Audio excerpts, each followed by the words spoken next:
Hello everyone, welcome to my channel Biology with Moni. Today's topic is Biological Classification. यह class 11th का botany का chapter 2 है। तो चलिए हम देखते हैं कि इस चैप्टर में कौन से ऐसे इंपॉर्टेंट टॉपिक्स है जिससे हर बार क्वेश्चन पूछे ही जाते हैं। मैं एक और आपको इसमें बिग अनाउंसमेंट करना चाहती हूँ कि हर चैप्टर के बाद आपको एक PYQ का सेशन मिलेगा जिसमें मैं आपको बताऊँगी किस टॉपिक से हर बार नीट में क्वेश्चन पूछे जाते हैं। जैसे एक पर्टिकुलर टॉपिक है वायरस, मैं यहाँ पे लिखी भी हूँ कि पर्टिकुलर क्वेश्चन पूछे जाते हैं। कुछ ऐसे क्वेश्चन हैं जो हर बार रिपीट होते हैं। अगर आप PYQ उठा के देखिएगा तो आपको समझ में आएगा कि इस चैप्टर को जितना हम हार्ड समझते उतना है नहीं, ये कंसेप्ट का चैप्टर है। अगर हम अच्छे से एक एक करके हर किंगडम को देखते हैं कि कैसे क्लासीफाई किया गया, किस बेसिस पे क्लासीफाई किया गया, तो हमें ये चैप्टर बहुत ही ईजी लगेगा। तो चलिए बिना टाइम वेस्ट किए हम अपने चैप्टर को स्टार्ट। आप में से कई ऐसे स्टूडेंट होंगे जो इस चैप्टर को पढ़ना नहीं चाहते क्योंकि इसमें आपको समझ नहीं आता किस टॉपिक से कैसे क्वेश्चन पूछे जाते हैं। कितने बच्चों को कन्फ्यूज़न होता है कि 5 किंगडम, 3 किंगडम, 2 किंगडम क्लासिफिकेशन होता क्या है। तो चलिए एक एक कर हम देखते हैं ये क्या होता है। फर्स्ट हम देखते हैं 2 किंगडम क्लासिफिकेशन। हमें पढ़ना है 2 किंगडम क्लासिफिकेशन कितने दिया, 3 किंगडम क्लासिफिकेशन एंड 5 किंगडम। ये बहुत पहले पूछे जाते थे, बट अभी आप जैसा देखिएगा तो आपको NCERT ओरिएंटेड पूछे जाते हैं। तो इसमें आपको PYQ मिलेगा 2 किंगडम क्लासिफिकेशन किसने किया था और 3 किंगडम क्लासिफिकेशन किसने किया था। 5 किंगडम क्लासिफिकेशन जिसने RH विटेकर ने दिया था, कब दिया था, 1969 पे क्लासिफिकेशन किया था उन्होंने, और किस क्राइटेरिया को उन्होंने यूज किया था उसे भी हम देखेंगे क्योंकि उसे डायरेक्ट PYQ में क्वेश्चन पूछा गया है और नीट में भी पूछने की चांसेज हैं। तो चलिए हम देखते हैं 5 किंगडम।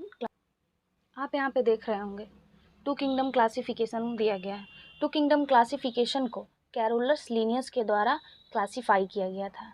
उसी तरह हमारा 3 किंगडम क्लासिफिकेशन, अब इस पर डायरेक्ट क्वेश्चन तो नहीं आते हैं क्योंकि आउट ऑफ NCERT अब नहीं पूछे जाते हैं, हमारा NCERT बेस्ड ही क्वेश्चन पूछा जाता है। तो 3 किंगडम क्लासिफिकेशन किसने दिया था, हमारा अर्नेस्ट हैक्कल ने दिया था। मैं यहाँ पे इसे राउंड की तरह कर दी हूँ ताकि आपको पढ़ने में और समझने में कोई प्रॉब्लम नहीं हो। और एक और पॉइंट ऐड है यहाँ पे, 3 किंगडम क्लासिफिकेशन में किस किंगडम को एडेड किया गया था, प्रोटिस्टा में। आप सब जानते हैं कि 2 किंगडम क्लासिफिकेशन में किंगडम प्लांटे को और एनिमेलिया को इंक्लूड किया गया था। ये 2 किंगडम क्लासिफिकेशन, इसके बारे में हम देखेंगे अभी। 3 किंगडम में प्रोटिस्टा को ऐड किया गया था। 4 किंगडम क्लासिफिकेशन कोपलैंड साइंटिस्ट के द्वारा दिया गया था, इसमें किंगडम मोनेरा को ऐड किया गया था। उसी तरह 5 किंगडम क्लासिफिकेशन जिस पे हर बार क्वेश्चन आते हैं NCERT से नीट में, कि 5 किंगडम क्लासिफिकेशन किसके द्वारा क्लासीफाई किया गया था।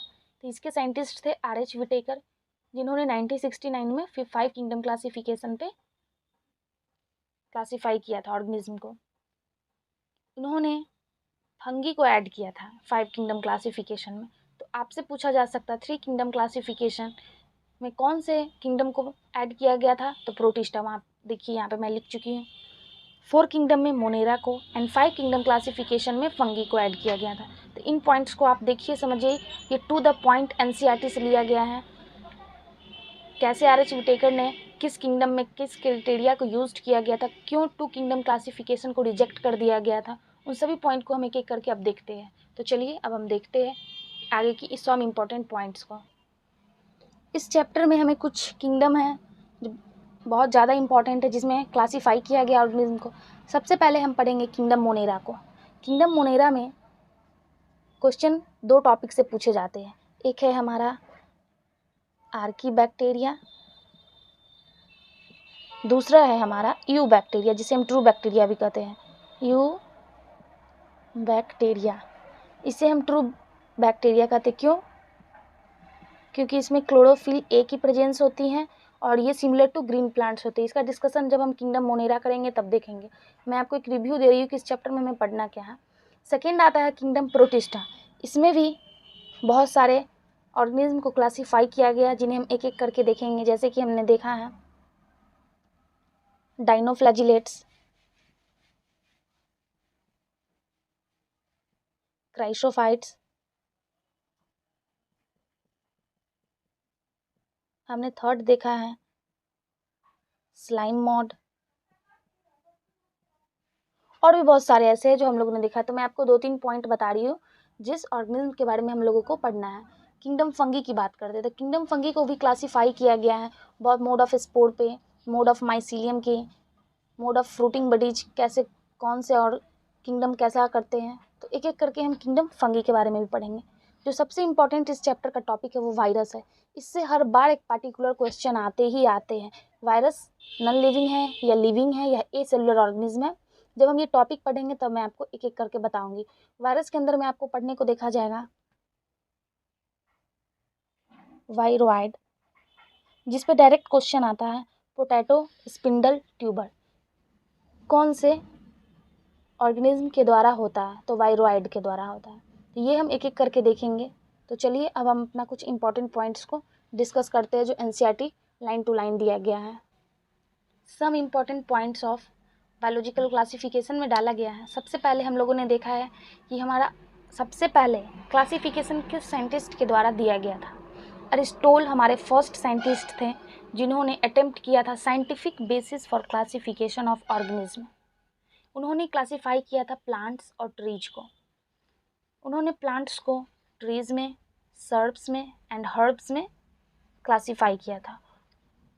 एंड एनिमल्स इनटू 2 ग्रुप्स, और एनिमल को भी उन्होंने 2 ग्रुप में डिवाइड किया था। सबसे वन है दोज विथ रेड ब्लड, जिसमें रेड ब्लड होते हैं, एंड विदाउट रेड ब्लड, और एक होते हैं बिना रेड ब्लड के होते हैं। तो हमने एरिस्टोल में क्या क्या देखा, हमने देखा उन्होंने प्लांट और एनिमल को उन्होंने डिवाइड किया था। इसको 3 कैटेगरी में, ट्रीज, हर्ब्स एंड सर्ब्स में। और एनिमल को एक का रेड ब्लड होगा और दूसरे का विदाउट रेड ब्लड होगा। इस टॉपिक को इम्पॉर्टेंट है क्योंकि इस टॉपिक से स्टेटमेंट वाइज क्वेश्चन पूछने के ज़्यादा चांसेस है, तो प्लीज़ आप इसे देखिए। अब हम अपने थर्ड पॉइंट की ओर चलते हैं। तो चलिए हम अपना थर्ड पॉइंट्स देखते हैं। थर्ड पॉइंट है drawbacks of 2 kingdom classification. 2 kingdom classification Aristotle के द्वारा दिया गया था पर उसे डिस्प्रूव्ड क्यों किया गया था, चलिए हम देखते हैं क्या है। सबसे पहले तो है this system does not distinguish between eukaryote and prokaryote. यह सिस्टम यूकैरियोट एंड प्रोकैरियोट को डिस्टिंग्विश नहीं कर पा रहा था। क्यों? क्योंकि उन्होंने एक ही क्लास ऑर्गेनिज्म, 2 अलग अलग ऑर्गेनिज्म को एक ही सिस्टम में डाल दिया था प्लांटी में। सेकेंड हमारा ड्रॉबैक है does not distinguish between unicellular and multicellular. Unicellular and multicellular organism को भी यह डिस्टिंग्विश नहीं कर पा रहा था सिस्टम। थर्ड है यह फोटोसिंथेसिस एंड नॉन फोटोसिंथेसिस में भी डिस्टिंग्विश नहीं कर पा रहा था। तो ये सब जो ड्रॉबैक है जिसके कारण 2 किंगडम क्लासिफिकेशन को डिस्प्रूव किया गया था। और एक और है इसमें point, it also grouped together unicellular and multicellular organism in same group. इन्होंने यूनिसेलुलर और मल्टीसेलुलर ऑर्गेनिज्म को सेम ग्रुप में डाल दिया था। जैसे देखो यहाँ पे क्या लिखा है, क्लैमिडोमोनास एंड स्पाइरोगाइडा वेयर प्लेस्ड अंडर, कहाँ पे, तो एल्गी मीन में डाल दिया गया था। एक यूनिसेलुलर है और एक मल्टीसेलुलर है, इन्हें सेम ग्रुप में डाल दिया गया एल्गी के अंदर। तो ये 4 पॉइंट्स है जिसके कारण 2 किंगडम क्लासिफाई को क्या किया गया था, डिस्प्रूव किया गया था, उसे नहीं माना गया था क्योंकि उनमें कुछ ऐसे पॉइंट्स थे जो हमारे क्लासिफिकेशन पे फिट नहीं बैठ रहा था। तो फिर आर.एच. विटेकर साहब ने 5 किंगडम क्लासिफिकेशन को देखते हुए कुछ क्राइटेरिया को लिया जिस पे 5 किंगडम क्लासिफिकेशन हमारा एनसीईआरटी में दिया गया है। तो चलिए हम देखते हैं हमारा 5 किंगडम क्लासिफिकेशन क्या कहता है। 5 किंगडम क्लासिफिकेशन कहता है it is proposed by R H. Whittaker. किसके द्वारा किया गया है? आर.एच. विटेकर। ये डायरेक्ट लाइन पूछे जाते हैं कब, ये थोड़ा 1969 में दिया गया था। ये बहुत ज़्यादा इम्पॉर्टेंट है, डेट्स को याद रखना और ईयर को याद रखना। It includes kingdom 5 kingdom classification में kingdom Monera, kingdom Protista, kingdom Fungi, kingdom Plantae और किंगडम एनिमेलिया को इंक्लूड किया गया था।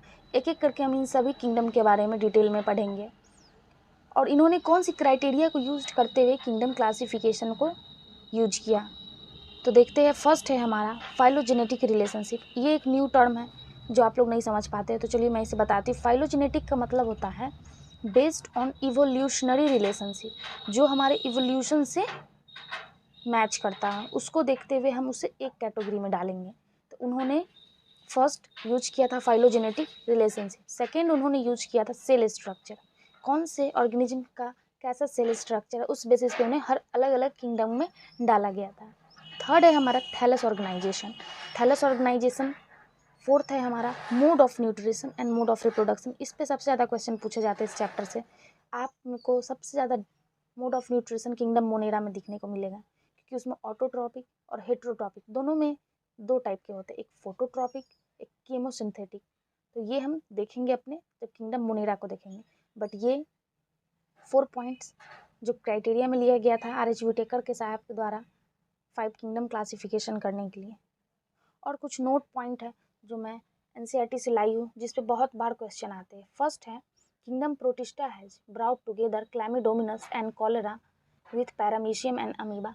इस पे एक बार PYQ आया हुआ है। आप पूछिएगा कैसे, देखिए इस पे पूछा गया था in which kingdom chlamydomonas and chlorella along with paramecium and amoeba को डाला गया था। तो बच्चों ने इसका देखते हुए डाला गया है, NCERT का एक लाइन है कि इसमें पहले प्लांटे में डाला गया था क्लैमिडोमिनस को और मोनस को एंड कोलेरेला को। इनको सेल वॉल था जिसके कारण इन्हें प्लांटे में डाला गया था, और पैरामीशियम एंड अमीबा को एनिमेलिया में डाला गया था। But according to 5 kingdom classification को देखते हुए इन दोनों को किंगडम प्रोटिस्टा में डाला गया। तो अगर पूछता है कि क्लैमिडोमिनस एंड कॉलेरा को किस किंगडम में डाला गया था, तो इसका आंसर आपका होगा किंगडम प्रोटिस्टा। तो हमने कुछ NCERT लाइन टू लाइन देखा जो 2 किंगडम क्लासिफिकेशन और 5 किंगडम क्लासिफिकेशन को कैसे किया गया, किस साइंटिस्ट ने किया, कैसे कैसे क्राइटेरिया को यूज किया गया, उन हम लोगों ने देखा। अब बारी आती है हम एक एक करके अपने 5 किंगडम क्लासिफिकेशन को देखेंगे। इस चैप्टर में हमें 3 क्लासिफिकेशन देखना है, kingdom Monera, protista and fungi. और 5 किंगडम क्लासिफिकेशन का 2 बचता है, kingdom Plantae and kingdom Animalia, उनको अलग डाला गया है। तो हम एक एक करके सभी टॉपिक को देखते हैं। चलिए हम अपना किंगडम मोनेरा को देखते हैं क्या कहता है। किंगडम मोनेरा यह बैक्टीरिया का फैमिली होता है, sole member of the bacteria family होता है। Bacteria are the most abundant micro organism. Kingdom Monera में बताया गया है bacteria most abundant micro organism होते हैं। Hundreds of bacteria are present in a handful of soil. आप जैसा कि देखते हैं हम प्लांट के केस में पढ़ते, नाइट्रोजन फिक्सेशन हो या हमारे इन्वायरमेंट में चारों ओर 100 या हमारे सॉइल हो जो हमें पौधा को न्यूट्रिशन की ज़रूरत देनी पड़े, इन सभी में बैक्टीरिया का एक बहुत ज़्यादा ही इम्पॉर्टेंट रोल होता है। वही यहाँ पे कह रहा है hundreds of bacteria are present in a handful of soil. They also live in extreme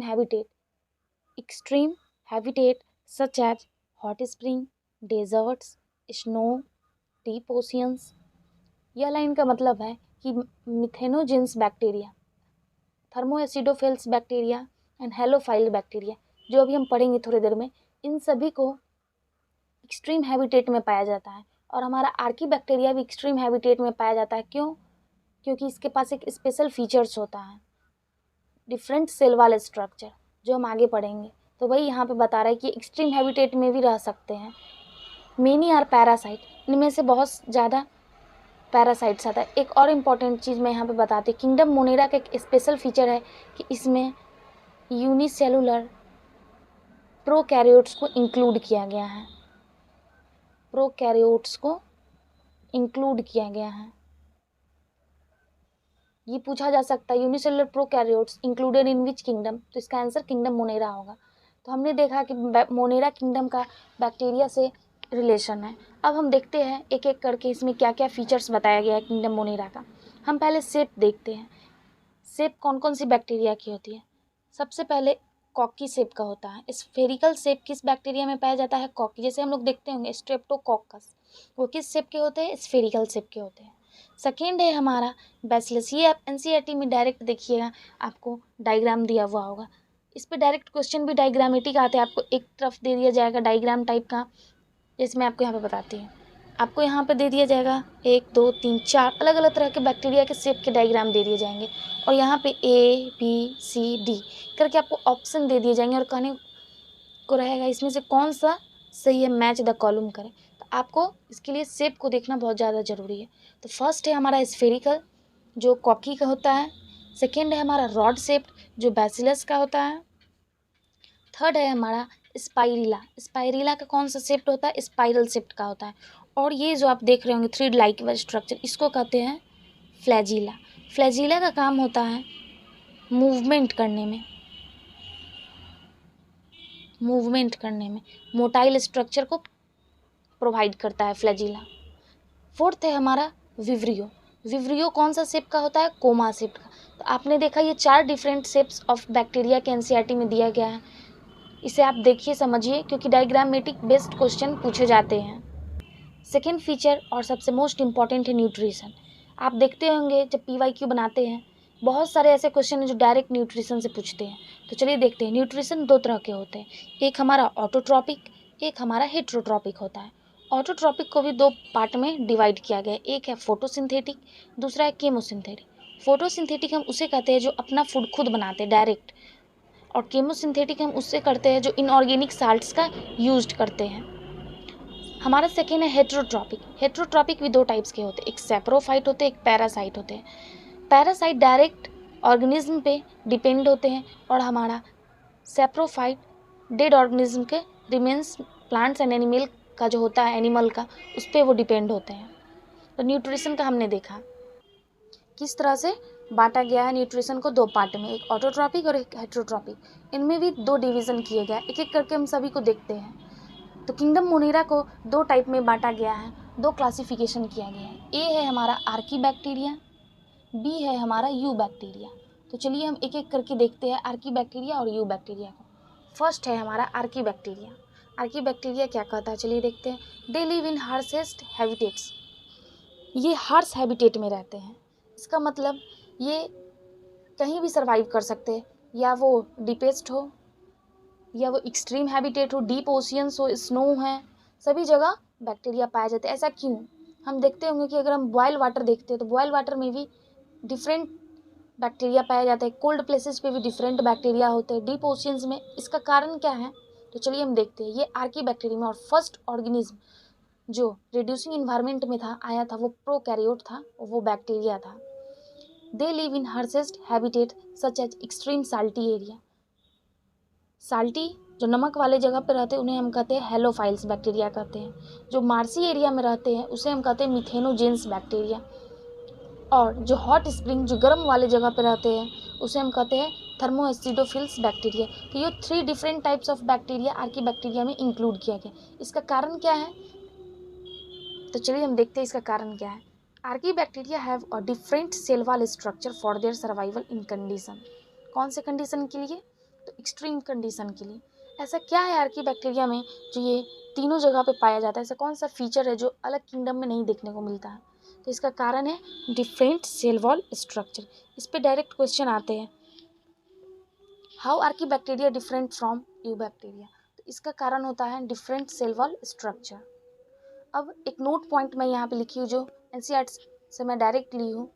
methanogens are present in the guts of ruminant animals. Methanogens जो मार्सी एरिया में पाए जाते हैं वो कहाँ पे होते हैं? गट्स ऑफ रूमिनेंट एनिमल्स के इंटेस्टाइन में पाए जाते हैं मिथेनोजेन बैक्टीरिया। कौन से एनिमल? तो आप काउज एंड बफेलो को देखते होंगे, उनके डंग, गोबर से। आप लोग पढ़ेंगे बायोटेक्नोलॉजी चैप्टर में गोबर गैस की प्रोडक्शन कैसे की जाती है, CH4 H2SO किस तरह से बायोगैस में कौन से गैस का प्रोडक्शन होता है, तो इनमें कौन से बैक्टीरिया के कारण होता है? तो मिथेनोजेंस बैक्टीरिया के कारण। यहाँ पे लिखा है दे प्रोड्यूस मीथेन। ऐसा क्यों? क्योंकि ये मीथेन को प्रोड्यूस करते हैं, CH4 प्रोड्यूस करते हैं फ्रॉम देयर डंग्स। इसलिए आप देखते होंगे पहले गोबर गैस प्लांट का यूज किया जाता था एज अ फ्यूल, जो बायोडिग्रेडेबल होता था, इको फ्रेंडली होता था, जिससे आप अपने होममेड फ्यूल की तरह यूज कर सकते थे। तो हमने देखा कि आर्कीबैक्टीरिया में कैसे अलग फीचर्स है जो यू बैक्टीरिया में नहीं पाया जाता है। इसका कारण है different cell wall structure for their survival in extreme condition. तो चलिए अब हम अपना सेकेंड यू बैक्टीरिया को देखते हैं। तो चलिए अब हम यू बैक्टीरिया देखते हैं। आर्कीबैक्टीरिया हमने कंप्लीट किया, अब हम अपना यू बैक्टीरिया देखते हैं। यू बैक्टीरिया में बताता है they have a rigid cell wall.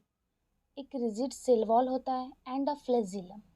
और फ्लैजिलम क्या होता है? मोटाइल होता है, जिसके कारण किसी भी बैक्टीरिया में मोटिलिटी आती है। सेकेंड है हमारा they include autotrophs and heterotrophs. You bacteria में 2 तरफ के न्यूट्रिशन देखे गए, एक ऑटोट्रॉप और एक हेट्रोट्रॉप देखे गए। लेकिन इस दोनों में भी टाइप है।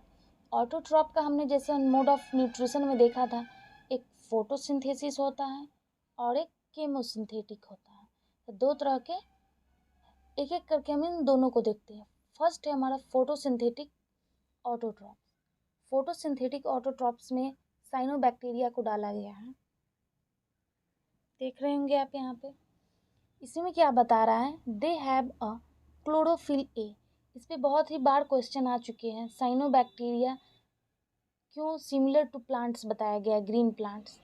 यहाँ पे देखिए क्या बोला गया, they have a chlorophyll a similar to green plants. Green plants की तरह, क्योंकि ग्रीन प्लांट्स में भी क्लोरोफिल ए पाया जाता है और इसमें भी क्लोरोफिल ए देखने को मिलता है, जिसके कारण। और साइनोबैक्टीरिया को एक दूसरे नाम BGA के नाम से भी जाना जाता है, ब्लू ग्रीन एल्गी के नाम से। साइनोबैक्टीरिया यूनिसेलुलर होता है, कॉलोनियल होता है, फिलामेंटस होता है और ये मेराइन एंड टेरेस्टेरियल एल्गी की तरह पाया जाता है। The colonies are generally surrounded by gelatinous sheath. Colonies generally surrounded होता है जेलेटिनियस शीथ से। They often form blooms in polluted water bodies. Polluted water bodies में ये ऑफन, प्रायः यह हमेशा ब्लूम्स फॉर्म करते हैं, आपको पॉल्यूटेड वाटर बॉडीज में देखने को मिलेगा। कुछ बैक्टीरिया, यूबैक्टीरिया फिक्स करते हैं एटमॉस्फेरिक नाइट्रोजन को, और जिसमें ये फिक्स करते उन्हें एक स्पेशलाइज्ड सेल कहा जाता है, जिसमें ये फिक्सेशन होता है, जिसे कहते हैं हेटेरोसिस्ट। इसका एग्जाम्पल नॉस्टक और एनाबिना में देखने को मिलेगा। यहाँ पे दिया गया है फोटो यूबैक्टीरिया का पिक्चर, जो NCERT से लिया गया है। ये एक नॉस्टक का फोटो है, फिलामेंटस नॉस्टक है, जो ब्लू ग्रीन एल्गा का है। उसमें आप देखिएगा, ये जो देख रहे हैं आप चारों ओर, ये एक म्यूसिलेजेनियस शीथ है जो सराउंडेड होते हैं फिलामेंटस एल्गी का, साइनोबैक्टीरिया का।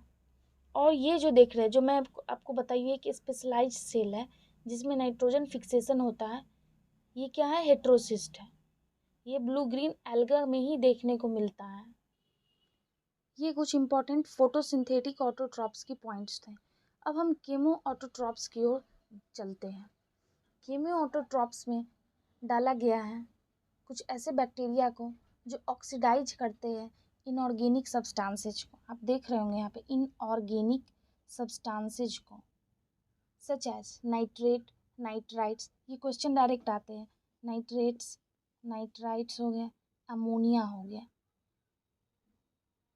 And use the release energy for ATP production, और ATP प्रोडक्शन के लिए यूज किया जाता है। केमोसिंथेटिक ऑटोट्रॉप का एक सबसे इंपॉर्टेंट फीचर जो स्टेटमेंट वाइज क्वेश्चन में पूछा जाता है, ये ऑक्सीडाइज करते हैं inorganic substances such as nitrates, nitrites, ammonia. ये तीन किस चीज़ के लिए, तो ATP प्रोडक्शन के लिए। सेकेंड कहता है हमारा NCERT का line, they help in recycling nutrients like nitrogen, phosphorus, iron and sulphur. यह रिसाइकलिंग में भी मदद करता है। जैसे किस चीज़ की रिसाइकलिंग में, न्यूट्रिशन लाइक नाइट्रोजन में, फॉस्फोरस में, आयरन में एंड सल्फर में ये करता है। तो हमने ऑटोट्रॉपिक देख लिया, केमोसिंथेटिक बैक्टीरिया का भी देख लिया न्यूट्रिशन। अब हम देखते हैं हेटेरोट्रॉपिक बैक्टीरिया। हमने दो तरह की न्यूट्रिशन देखा था, एक ऑटोट्रॉपिक, एक हेटेरोट्रॉपिक। ऑटोट्रॉपिक में हमने एक फोटो ऑटोट्रॉपिक देखा जिसमें साइनोबैक्टीरिया को इंक्लूड किया गया। सेकेंड हमने देखा केमोसिंथेटिक, जो दो तरह का फीचर्स दिखाता है, एक इनऑर्गेनिक सब्सटेंस को ऑक्सीडाइज करता है और सेकेंड है हमारा वो नाइट्रेट्स, नाइट्राइट्स एंड अमोनिया को रिसाइकलिंग करता है, ऑक्सीडाइज करता है और nitrogen, phosphorus, iron and sulphur को रिसाइकलिंग करता है। अब हम हेटेरोट्रॉपिक बैक्टीरिया में आते हैं। Heterotrophic bacteria are the most abundant in nature. ये नेचर में सबसे ज़्यादा पाए जाने वाला बैक्टीरिया है। ये आपको डायरेक्ट क्वेश्चन आ चुका है PYQ में, ये एक PYQ है। आप प्लीज़ इस पर फोकस कीजिएगा। मैं एक एक लाइन NCERT से डाली हूँ ताकि आपको इधर उधर का कोई एक्स्ट्रा बुक देखने की ज़रूरत नहीं हो। आप इस सेशन के बाद अगर मेरा PYQ का सेशन देखिएगा, जो मैं चैप्टर कंप्लीट होने के बाद पढ़ाऊँगी, तो आपको कोई प्रॉब्लम नहीं आएगा। सो प्लीज़ बारीकी से एक एक लाइन को समझिए, एक एक पॉइंट को देखिए जिसे मैं सर्कल कर रही हूँ। Please, the majority are important decomposers. Majority जो हमारे बैक्टीरिया है वो क्या है, डिकम्पोजर है। सबसे पहले आपको इस स्टेटमेंट से पूछा जाता है मोस्ट अबंडेंट नेचर में किस टाइप के बैक्टीरिया, हेट्रोट्रॉपिक, और इसमें से मेजॉरिटी किस में पाया गया है, देखने को मिला है, तो डिकम्पोजर्स को देखने में मिला है। They are used to make curd, यह कर्ड बनाने में मदद करता है। प्रोडक्शन ऑफ एंटीबायोटिक्स का करता है यह।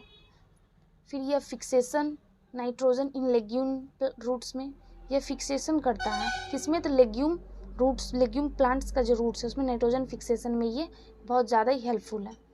सम are pathogens causing disease in cholera, typhoid, tetanus and citrus canker, इसमें से कितने ऐसे भी बैक्टीरिया हैं जो डिजीज फैलाते हैं। कैसे टाइप के पैथोजेन की तरह, तो ये कॉलेरा, टाइफाइड, टेटनस और सिट्रस कैंकर का पैथोजेन है। अब जो सबसे इम्पॉर्टेंट पॉइंट है किंगडम मोनेरा का कि रिप्रोडक्शन, हमने शेप देखा, हमने रिप्रोडक्शन, हमने न्यूट्रिशन देखा, हमने डिफरेंट टाइप्स ऑफ बैक्टीरिया में आर्की बैक्टीरिया, यू बैक्टीरिया को देखा। अब हम देखने जा रहे हैं कि इसका रिप्रोडक्शन कैसे होता है। तो रिप्रोडक्शन में फिजन को देखा गया है। नॉर्मली फिजन होता है, बाइंडरी फिजन बैक्टीरिया में आप देखते होंगे एक बैक्टीरिया है उसमें डायरेक्ट फिजन होता है। फिजन के बाद ये दो बैक्टीरिया में अमीबा लाइक या डॉटर बनाते हैं सेल की तरह। और सेकेंड है जो अनफेवरेबल कंडीशन में देखने को मिलता है वो है बायोस्पोर्स। आपसे पूछा जा सकता है अनफेवरेबल कंडीशन में बैक्टीरिया में किस टाइप का रिप्रोडक्शन देखने को मिलता था, आप अनफेवरेबल कंडीशन में बायोस्पोर फॉर्मेशन कहेंगे।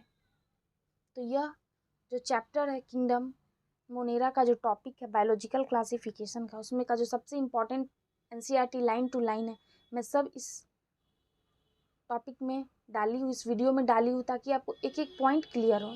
सो अगर आपको कोई भी प्रॉब्लम इस टॉपिक से आती है तो आप प्लीज़ कमेंट्स में लिखिए ताकि मैं उससे रिलेटेड एक सिंगल टॉपिक पे वीडियो में डाल सकूँ। सो प्लीज़ अगर आपको ये वीडियो पसंद आया है तो मेरे next topic kingdom protista, fungi, virus और इसके PYQ और सम इम्पॉर्टेंट क्वेश्चंस, मैं सभी का एक एक करके मैं सेशन डालूंगी ताकि आप इस चैप्टर कंप्लीट करने के बाद आपको एक कॉन्फिडेंस फील हो कि आप हाँ मैं इस चैप्टर से कोई भी क्वेश्चन बना सकती हूँ। सो अगर आपको मेरा ये वीडियो पसंद आया है तो please like, share and subscribe my video. Thank you guys for watching my video.